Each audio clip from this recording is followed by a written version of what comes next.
Hi, folks. My name's KLW Hitman Pike, or as some of you might know me, Major Pickles. I am a ex-retired streaming esports shoutcaster. I've also been a part of many different communities over the last 20 years. I've recently, over the last 5 years, set up my own gaming community, the Warpigs gaming community. And a few of you have come to me recently just to ask my advice on how to start up your own gaming community. And I figured rather than just having to repeat myself over and over again, it's probably high time that I created a video explaining how you guys can set yourselves up with a gaming community that has longevity to it and minimal drama. So, a few things just to explain my background. Um, I spent the last 22, 23 years being a member of various gaming communities. I've been able to see what works, what doesn't work, and where things can go horribly wrong, and things to kind of keep an eye out for and things to avoid. Now, a lot of people make the mistake when they go into setting up a gaming community of not having the right mindset. One of the things that is very important to remember during this process is Rome wasn't built in a day. And for you to achieve your objectives might take months, years, possibly even decades. But if you go into it with the correct mindset and you remind yourself that, these things take time, this is something that will set you up with the right mentality for when you come across issues or when you hit problems that you can't necessarily resolve straight away. um it's important to have that right mindset. You want to be pragmatic. Part of that is kind of setting yourself up with a good group of people. Now, a lot of gaming communities fail because they don't have solid foundations. What do I mean by that? So a solid foundation for me, okay, and the way I did it was I approached people who were close friends of mine who I've known for a long time. I know them, I trust them. I was able to bring them into the community and put them into positions where, I needed people that I knew I could trust. It's important that you try and go with people that you've known for a long time or people that you feel that you're comfortable with. For all of us, we have different sort of levels as to what that might be in terms of how comfortable we are with people. Just go listen to your gut instinct at the end of the day. It's if your gut is telling you that this person is someone that you can trust, then in all likelihood it is probably someone that you can trust. Another aspect of setting up a gaming community is try and keep everything under one name, one email account, one person. When communities get split up, a lot of the time, if those splits originate from the senior management, it can be that those people might own aspects to your community. They might own access to the social media accounts, or they might own access to the servers.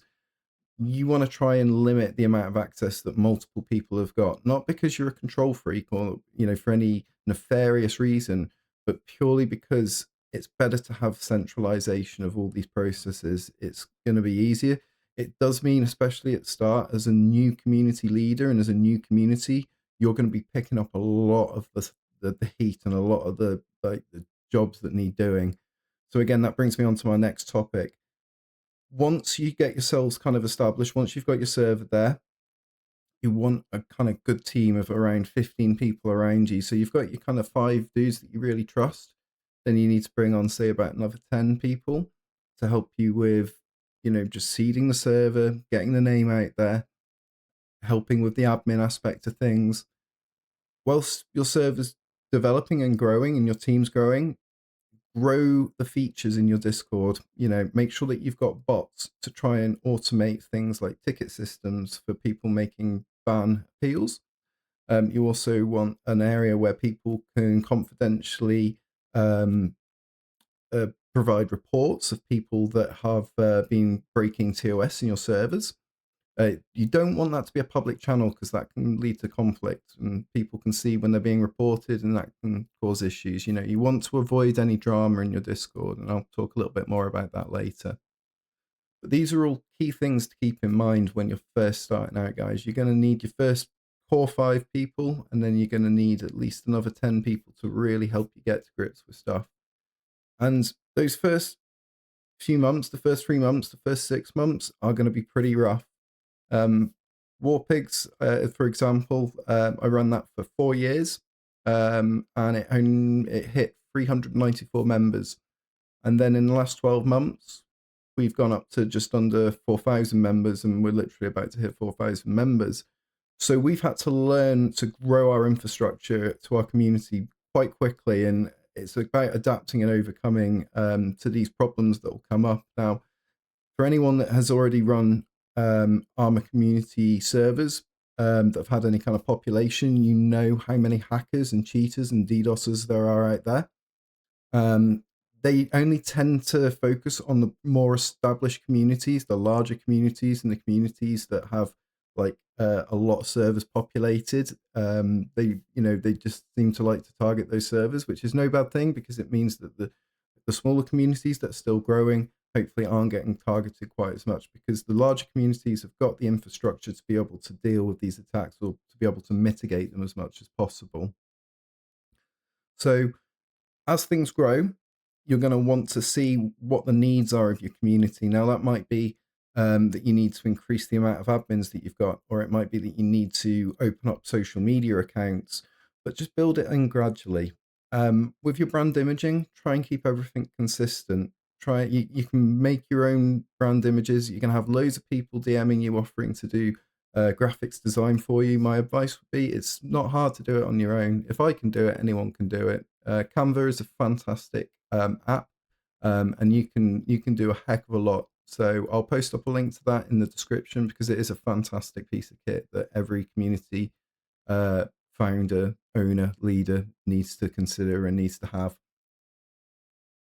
So when it comes to security, guys, and it comes to other important roles such as community management, public relations, onboarding, I personally don't manage anything day to day in terms of those roles. It would be too much for one person to try and manage all these roles. So my advice is early on, you've got a few people around you, give them that role, make them so that is their bread and butter. That is all they do, is that they just focus on onboarding or public relations, because that way they'll become experts in that, and you'll be able to rely on these people. And this is where it's important about having the right people around you to help you, because you're not going to be able to achieve everything on your own. You're not going to be able to achieve anything in a small team. You need to really spread out the weight so that you aren't catching too much on your own. Now, that is very important because burnout is a real thing, and it's something that you need to be prepared for. Both yourself and your overall community needs to be prepared for that. And again, a lot of this is in the way that you structure your community at the very beginning of its conception, the way you build it, the ethos and the environment that you build it.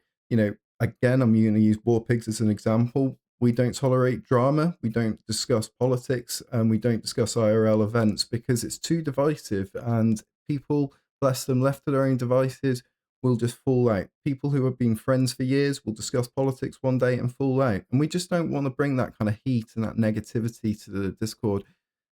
For me, the way I interpret it is people have enough stuff going on in the world. There's enough negativity. There's enough horrible stuff for people to have to deal with. At the end of the day, people want to come home. They want to be able to relax. They want to go to an environment that they can chill in.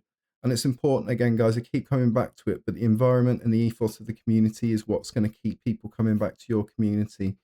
One of the things that you are going to face potentially is splits, people splitting off into different directions. I mentioned it a little bit before.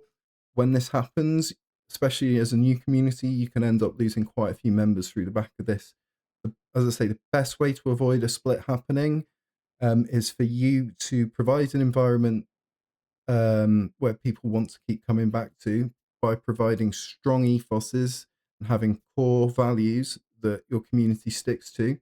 I can put up some examples in the chat just so you guys can see, or if you want to go to the README section of the Warpigs Discord, you'll see a list of our core values and everything that we're kind of hoping to achieve.